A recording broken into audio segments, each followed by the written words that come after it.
hajnal, ahol a magyar ember mindig újra talpra áll. Szép ez a föld, a hegy, a tó, a régi ház. Minden utcában ott él még ezer emlék és varázs. De sokáig árnyékült a városok felett, és túl sok ember érezte, hogy elveszett. Magyarország, mondd, hová jutottál? Annyi ígéretből végül mi maradt már? Szép a táj, de fáradt sok ember arca, mert túl sok volt a hazug szó és a harca.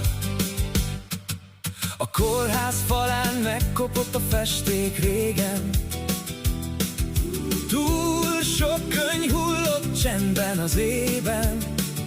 Az orvos fáradt, a nővér alig bírja még, és sok család csak várja a reménységet rég. Miközben odafent új kastélyok nőttek, lent az emberek napról napra összetörtek. Az iskolákban egyre halkabb lett az álom, túl sok gyerek nőtt fel félelemmel a vállon.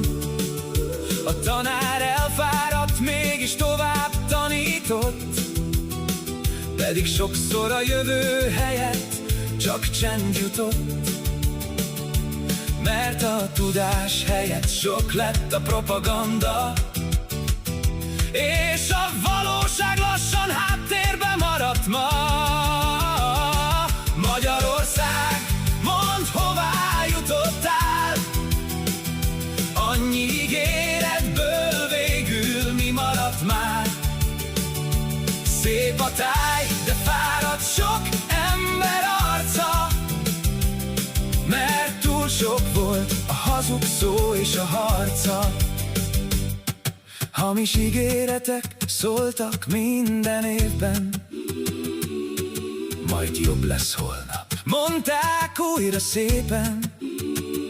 De közben nőtt a düh és nőtt a távolság, a nép között megjelent a széthúzás.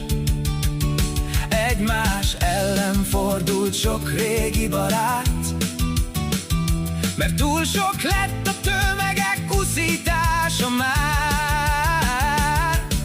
A tévékből harsogott a félelem hangja, mintha mindig valaki ellen kellene harcba. De a magyar szív mélyén ott maradt a vágy, hogy egyszer újra békésebb lesz a világ. Mert nem gyűlöletből akar élni ez a nép, csak tiszta szót és emberi jövőt remél. Magyarország, mondd, hová jutottál? Annyi ígéretből végül mi maradt már? Szép a táj, de fáradt sok ember arca, mert túl sok volt a hazug szó és a harca. És amikor egyszer betelt a pohár, az utcákon együtt szólt a kiáltás már. Nem karddal jöttek, csak igaz szóval, hogy nem lehet örökké élni hazugságokból. A nép megunta a megosztást és a félelmet, és visszakérte saját jövőjét meg az életet. Most más szelek járnak a magyar ég alatt, és lassan gyógyulnak a régi sebek, falak. Még hosszú az út, és sok a fájdalom, de új remény él minden hajnalon. Mert ez az ország több minden vitánál, és a magyar nép minden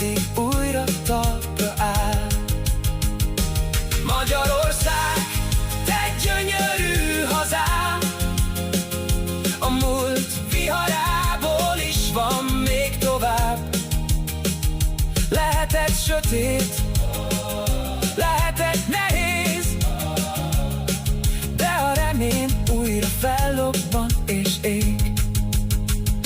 Magyarország, hallod a szavunk, nem félünk többé, együtt maradunk.